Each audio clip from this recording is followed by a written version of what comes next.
నమస్కారం. నేను మీ Phanibhaskar, Dilsukhnagar, Hyderabad. Welcome to Pasumarthi astrology centre. Please do subscribe my channel for more videos.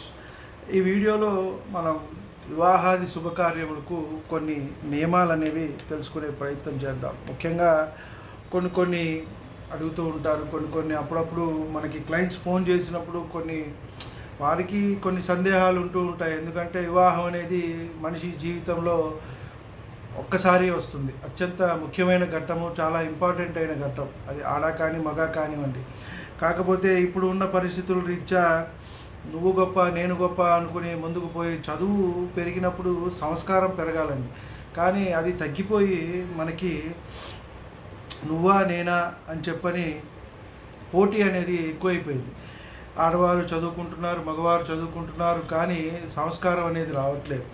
ఇక్కడ మనది ఎవరిది తప్పు అని అంటే ఇద్దరిది కూడా ఉంటుందండి. ఒక్కొక్కసారి ఒకళ్ళది ఉంటుంది, ఒక్కొక్కసారి ఒకళ్ళది ఉంటుంది. కాబట్టి ఈ విడాకులకి విడిపోవటానికి ఎక్కువగా కూడా ఇద్దరికీ కూడా బాధ్యత అనేది ఉంటుంది. కాబట్టి ఈ ప్రస్తుతం చూసుకున్నట్టయితే మన భారతదేశంలో, అలాగే తెలుగు రాష్ట్రాల్లో, మనకి వేరే రాష్ట్రాల్లో ఎలా ఉంది అనేది కొంత పరిశీలిస్తే కానీ తెలియదు. కానీ మన తెలుగు రాష్ట్రాల్లో చాలా విపరీతంగా ఉంది.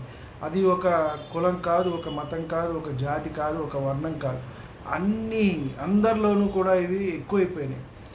అందరూ చదువుకుంటున్నారు, అందరూ మంచి మంచి ఉద్యోగాలు చేసుకుంటున్నారు, లక్షల రూపాయలు సంపాదించుకుంటున్నారు. కానీ జీవితం ఎలా నడపాలి, మన అమ్మా నాన్న ఎలా ఉన్నారు, పూర్వకాలం ఎలా ఉన్నారు, మన పూర్వీకులు మనకి ఏమి ఇస్తున్నారు, సూచన సలహా, వారి జీవితాన్ని మనం ప్రామాణికంగా తీసుకోవాలి అనేది తీసుకోవటం లేదు. చాలా ఇబ్బంది పడుతున్నారు. వివాహ వ్యవస్థ అనేది చాలా చిన్న భిన్నం అయిపోయింది. ఇంకొక 20 ఏళ్ళ తర్వాత మన పిల్లలు వచ్చేటప్పటికి అది ఎలా ఉంటుందా అనేది కూడా మనకి చాలా సందేహంగా ఉంటుంది. అంటే కొన్ని తీసుకుంటాం, కొన్ని తీసుకోవండి మనం. అంటే పాశ్చాత్యుల నుంచి తప్పదు, అన్నీ వస్తూ ఉంటాయి. మనం తినే తిండిలో తేడా వచ్చింది, వేసుకునే వస్త్రధారణలో తేడా వచ్చింది, చేసే ఉద్యోగాల్లో తేడా వచ్చింది, ఆ ఉద్యోగాలు చేసే సమయాల్లో తేడా వచ్చింది, మనం వాడే టెక్నాలజీలో తేడా వచ్చింది. ఇన్ని తేడా వచ్చినప్పుడు వాళ్ళ నుంచి ఈ వివాహ వ్యవస్థ కూడా కొంచెం వచ్చింది. కాబట్టి వాళ్ళ నుంచి వచ్చిందా, మనలోనే లోపమా ఏది అనేది మనం ఇప్పుడు నిర్ణయం చేయటం కాదు. కానీ కొంత వివాహ వ్యవస్థ అనేది చూస్తుంటే ఒకంత బాధగా ఉంటుంది, ఒకంత జాలి చాలా కూడా మనకి ఇబ్బందికరంగా ఉంటుంది. అంటే చూస్తుంటేనే ఒక రకంగా అసహ్యం వేస్తుంది. ఇదేంటి ఇంత దారుణమైన స్థితిలోకి వెళ్ళిపోతుందా భారతదేశం వివాహ వ్యవస్థలో అని చెప్పండి. కాబట్టి ఈ వివాహ నిర్ణయం అనేది అత్యంత ముఖ్యమైనది. మనం చాలా వీడియోల్లో చెప్పుకున్నాం. వాటికి సంబంధించిన కారకత్వాలు, గ్రహాలు రాసులు, అలాగే ఏ గ్రహాల కారకత్వాల వల్ల అనేవి తర్వాత మనం ఫ్యూచర్లో ఫర్దర్గా మళ్ళీ మనం చాలా వీడియోలు చేసుకుందాం. ముఖ్యంగా ఈ వీడియోలో మనం చెప్పుకునేది ఏంటయ్యా తెలుసుకునేది అంటే, వివాహాది శుభకార్యాలకు మనకి నియమ నిబంధనలు ఏమిటి అనేది. మనకి కొన్ని విషయాలు జరుగుతూ ఉంటాయి. అమ్మాయి పెళ్లి చేసి అబ్బాయి పెళ్లి చేయాలి అని, 2 పెళ్ళిళ్ళు ఒకసారి చేయకూడదని, ఒకసారి చేయొచ్చు అని, ఇట్లా రకరకాల భావనలు. అలాగే మన ఇంట్లో ఏదైనా అశుభం జరిగింది, మనకి సంవత్సరం పాటు మనకి ఏటి సూతకం అని ఉంటుంది. కాబట్టి అప్పుడు మనం ఎవరి వివాహం చేయవచ్చు, కూతురు వివాహం చేయవచ్చా, కొడుకు వివాహం చేయవచ్చా, లేదా ఇద్దరికీ చేయవచ్చా, ఇలాంటి సందేహాలు అనేవి వస్తూ ఉంటాయి. అలాగే ఇప్పుడు మూడవ కూడా ఉంది. మనకి మొదలు పెడితే ఇప్పుడు ఏప్రిల్ చివరి నుంచి దాదాపు జూలై వరకు కూడా మనకి గురుమౌఢ్యం, శుక్రమౌఢ్యం వరుసగా రావటం జరిగింది. మళ్ళీ ఆగస్టులో కానీ మనకి లేవు. కాబట్టి ఈ టైంలో ఏమేమి చేసుకోవచ్చు, ఏమేమి పనులు చేయొచ్చు, ఏమేమి పనులు చేయకూడదు అని రకరకాల సందేహాలు అనేవి కూడా వస్తూ ఉంటాయి.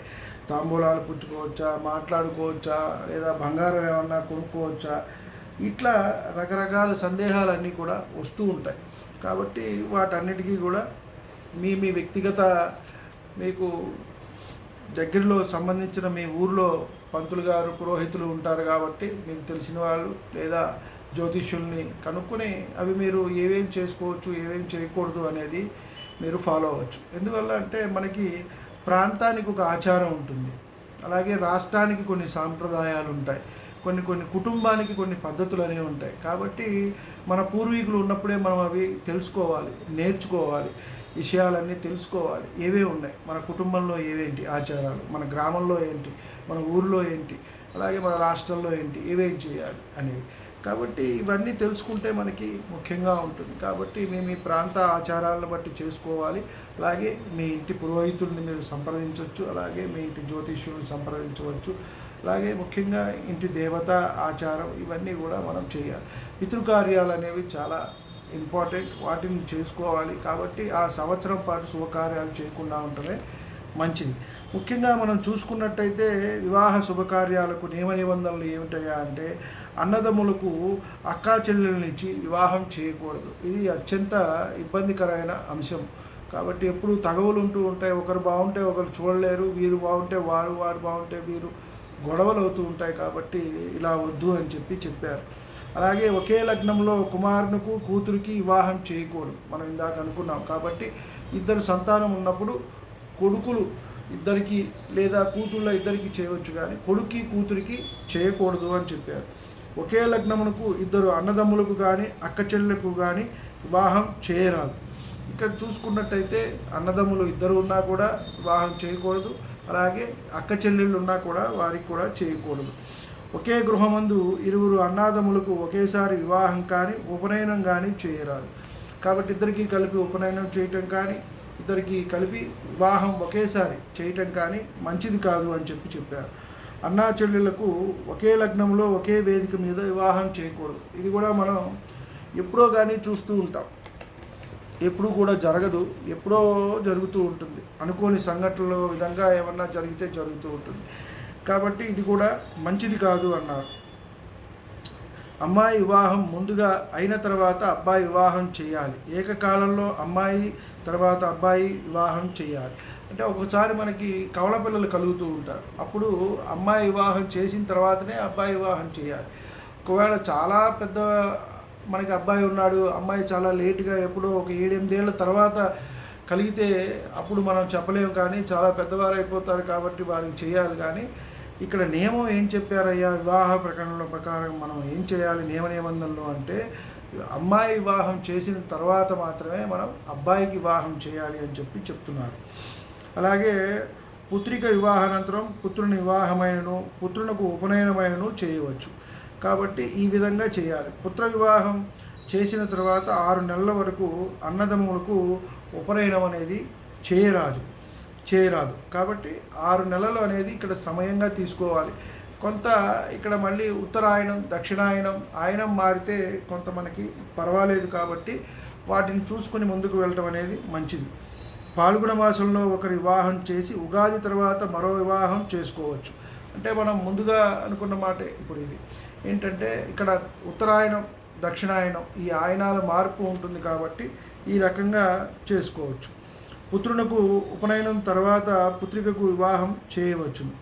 అలాగే పుత్రునకు పుత్రికకు ఒకే సంవత్సరంలో వివాహం చేయవచ్చును, కానీ ఇద్దరు కుమారులకు ఒకే సంవత్సరంలో ఉపనయనం వివాహం చేయరాదు. ఇతరమైన శుభకార్యాలు చేయవచ్చు.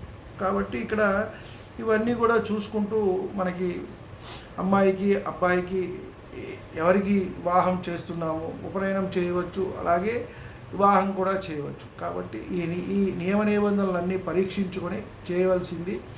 కాబట్టి కొంతమందికి సందేహాలు వస్తూ ఉంటాయి. ఒకసారి ఏం చేస్తారు, ఒకళ్ళ ఇంట్లో ఒక పెద్ద ఆవిడ కాలం చేస్తుంది, ఆయన పితృకార్యాలు చేస్తూ ఉంటారు కదా. చేస్తూ ఉన్నప్పుడు ఆ సంవత్సరీకాలు అవ్వందే ఈ అమ్మాయికి కానీ అబ్బాయికి కానీ సంబంధం కుదిరితే మనం వివాహం అనేది చేయకూడదు. ఎందుకంటే పితృదేవతల ఆశీర్వచనం కావాలి. మన వంశం అభివృద్ధి చెందాలి అని అంటే పితృదేవతల ఆశీర్వచనం అనేది మనకి ఎంతైనా ముఖ్యం. కాబట్టి పితృదేవతలను ఎప్పుడూ కూడా విస్మరించరాదు. శుభకార్యానికి శుభానికి ఏ కార్యక్రమానికి అయినా కూడా వాళ్ళని మనం తలుచుకోవాలి, వాళ్ళని ఎప్పుడూ గుర్తుపెట్టుకోవాలి. మన ఇంట్లో ఏ కార్యం జరుగుతున్నా వారిని మనం సదా స్మరణ చేసుకోవాలి. కాబట్టి ఈ కార్యక్రమాలన్నీ కూడా మనం యథావిధిగా ఆ కార్యక్రమాలన్నీ అయిపోయిన తర్వాత ఏటి సూతకం అయిపోయిన తర్వాతనే ఈ తాంబూలాలు తీసుకోవటం కానీ మాట్లాడటం కానీ వివాహాలు కానీ ఇవన్నీ కూడా చేసుకోవాలి.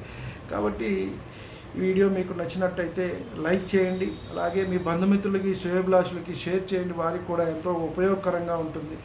ఇంతవరకు నా ఛానల్ సబ్స్క్రైబ్ చేసుకోకపోతే సబ్స్క్రైబ్ చేసుకోండి. నా తదుపరి వీడియోలన్నీ కూడా మీకు అందుబాటులో ఉంటాయి. సర్వే జనా సుఖినో భవంతు.